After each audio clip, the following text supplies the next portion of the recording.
To fight distracted driving, federal rules prohibit commercial drivers from holding a mobile phone to make a call while driving.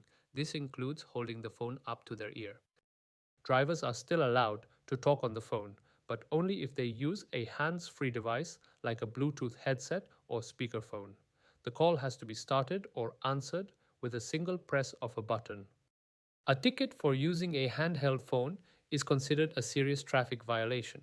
This means that getting two of these tickets within a 3-year period will result in the driver's commercial driver's license being disqualified.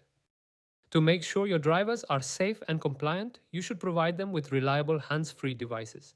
This simple step helps them stay connected safely and legally while they're on the road.